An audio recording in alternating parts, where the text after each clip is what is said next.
अब claim settlement तेज होगा, PF transfer अपने आप होगा और 5 लाख रुपए तक ऑटो क्लेम मिलेगा और देश के किसी भी पीएफ ऑफिस से सेवाएं ली जा सकेंगी। क्लेम से लेकर पेंशन तक आसान होंगे सभी काम। जानिए 10 बड़े बदलाव। नमस्कार, मैं हूं आपके साथ ममता तिवारी और आप देख रहे हैं न्यूज 18 का डिजिटल प्लेटफॉर्म। केंद्रीकृत आईटी सक्षम सेवाएं सिटीज प्रोजेक्ट्स के तहत कर्मचारी भविष्य निधि संगठन ईपीएफओ ने अपने सभी सदस्यों का डेटा एक केंद्रीकृत डिजिटल प्लेटफॉर्म पर शिफ्ट कर दिया है। इस बड़े तकनीकी बदलाव का मकसद ईपीएफओ की सेवाओं को पहले से तेज, आसान और पारदर्शी बनाना है। केंद्रीय श्रम एवं रोजगार मंत्री मनसुख मांडविया ने इस नई व्यवस्था के तहत कई बड़े बदलावों का ऐलान किया है।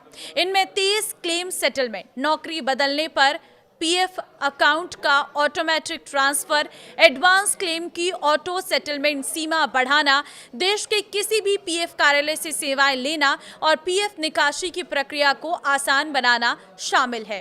पहला बदलाव 15 जुलाई तक खाते में आएगा ईपीएफ का ब्याज। मनसुख मांडविया के मुताबिक वित्त वर्ष 2025-26 का ईपीएफ ब्याज 15 जुलाई 2026 तक सदस्यों के खातों में जमा कर दिया जाएगा। करीब 1 करोड़ 44 लाख रुपए का ब्याज सत्यापन के बाद लगभग 34 करोड़ ईपीएफ खातों में ट्रांसफर किया जाएगा।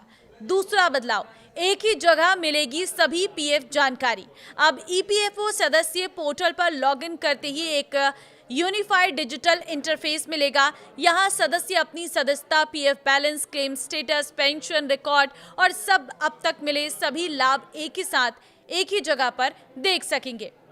तीसरा बड़ा बदलाव, क्लेम की पहले होगी जांच।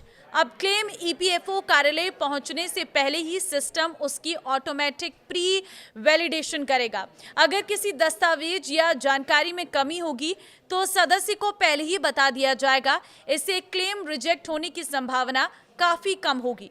सदस्य ये भी जान सकेंगे कि अलग अलग जरूरतों के लिए वे अधिकतम कितना पीएफ निकाल सकते हैं। इसी के साथ ही 5 लाख रुपए तक का एडवांस क्लेम होगा। ऑटो सेटल केवाईसी पूरी होने पर 5 लाख रुपए तक के एडवांस पीएफ क्लेम अब ऑटो सेटलमेंट के जरिए निपटाए जाएंगे। पहले ये सीमा सिर्फ 1 लाख रुपए थी। पांचवा बड़ा बदलाव, क्लेम का निपटारा होगा और भी तेज।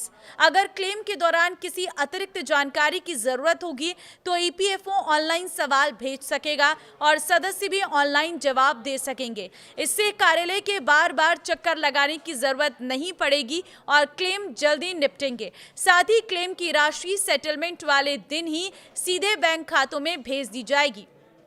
चौथा बड़ा बदलाव, अधिक ब्याज और आसान निकासी नियम। अब अंतिम पीएफ भुगतान पर ब्याज भुगतान की मंजूरी मिलने की तारीख तब मिलेगा। पहले ब्याज पिछले महीने के आखिरी दिन तक ही जोड़ा जाएगा।